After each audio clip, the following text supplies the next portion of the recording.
There's something about the way tuberculosis killed that the 19th century found almost unbearably poetic. It did not strike like lightning. It arrived slowly over months and years, giving the dying person time to grow translucent, to thin into something that looked, to the Victorian eye, like a soul already halfway out of the body. This gradual unwinding became, in cultural imagination of the era, a form of grace. The disease had a pace that allowed for last letters, for meaningful glances, and for a prolonged farewell that cholera or typhus simply could not offer.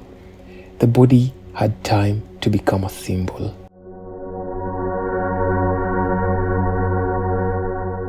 That symbolism ran deep into how educated Europeans understood the relationship between the physical and the spiritual.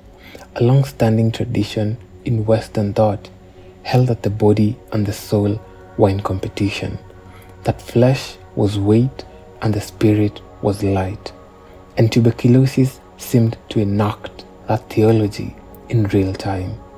As the body wasted, something else appeared to intensify. The eyes grew brighter, the mind sharper, and the sensibilities more acute. Physicians and poets alike described consumptive patients as unusually perceptive, emotionally heightened, and almost visionary in their final months.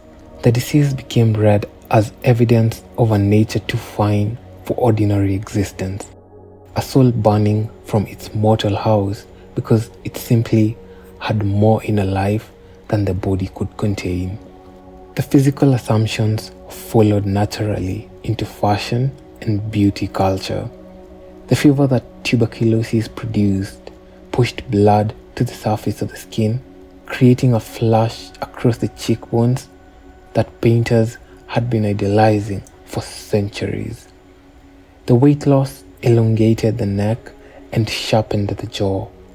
The eyes, affected by the body's systemic response to chronic illness, took on a particular brightness and dilation that contemporaries described as luminous or otherworldly. These were not metaphors invented after the fact.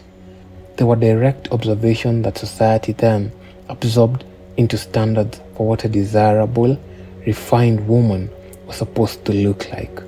To be pale, slender, large-eyed, and faintly feverish was to look as though you felt things more deeply than other people.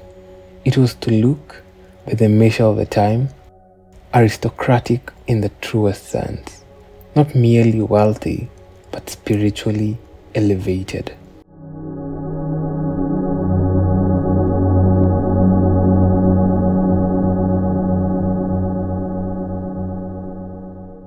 Fashion in the 19th century did not simply reflect the cultural obsession with tuberculosis.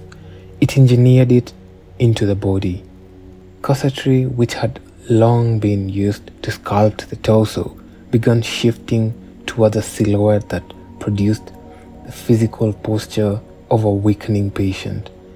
The ideal was not the upright, military bearing of the early centuries, but something softer and more collapsed, which was shoulders drawn slightly forward, the chest compressed, and the spine given a gentle curve that suggested fragility rather than strength. Dressmakers and corsetiers built garments around this posture, and women learned to carry themselves accordingly. The body language of illness became the body language of elegance. The proportions that dominated mid-century fashion made the logic of this even more explicit. Skirts grew extraordinarily wide through the use of crinolines and later bustles, while the waist they surrounded was cinched to the smallest measurement a woman could sustain. The effect was architectural in its extremity, but what it communicated was biological. A midsection so reduced, it read as depleted, as though the body had consumed itself from the inside. The silhouette was not merely fashionable in an abstract sense. It was legible to anyone who had seen a tuberculosis patient, and it borrowed its authority from exactly that association. Smallness at the center of the body meant something in that cultural moment, and the fashion industry understood precisely what it meant. The fabrics changed alongside the shape. The heavy brocades and structured silk that had defined aristocratic dress in previous generations gave way to lighter, sheerer materials, which were muslins, gauzes, and fine cottons that moved with the body and settled against it without weight. These fabrics had a translucence that heavier clothes could never achieve. And translucence was the point. A woman dressed in layers of pale muslin looked insubstantial in a way that was entirely deliberate, as though the material world were already releasing its hold on her.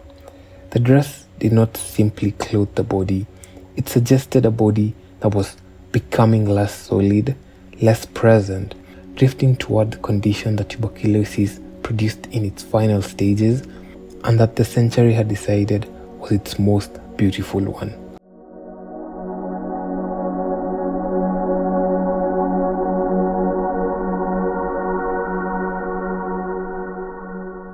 The cosmetics industry of the 19th century was built in no small part on the project of making healthy women look unwell.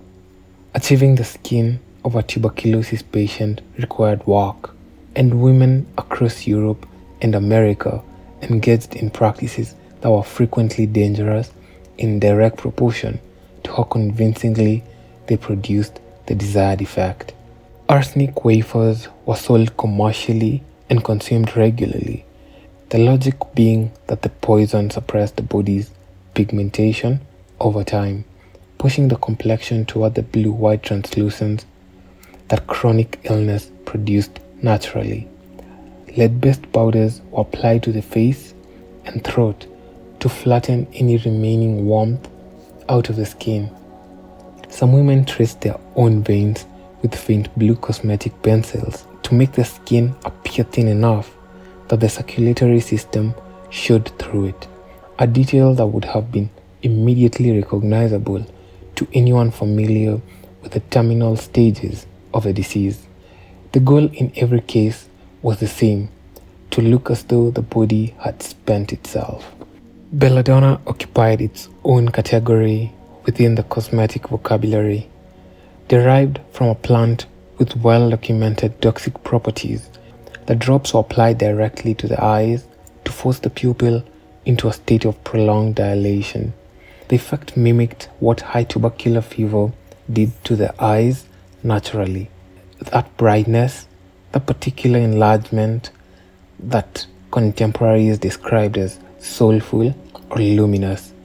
Women used it regularly despite knowing that extended use degraded vision, because the eyes it produced matched the eyes that culture had decided were the most expressive and desirable a woman could have.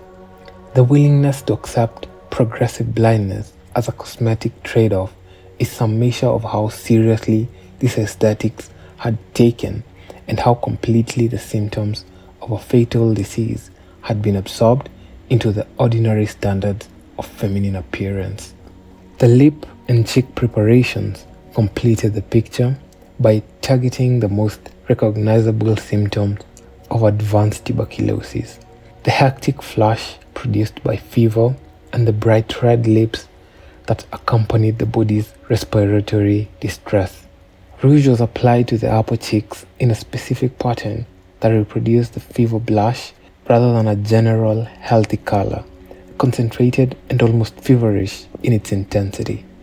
Lip cells were formulated in deep reds that read as vivid against the artificially widened skin surrounding them. Together, the effect was not healthy or vitality.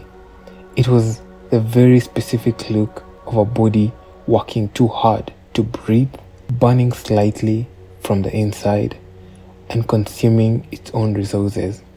That this was understood as beautiful and that the industry supplying these products was substantial and commercially successful speaks to how thoroughly the disease had reorganized what the century believed beauty was supposed to mean. Thank you for watching. Until the next one.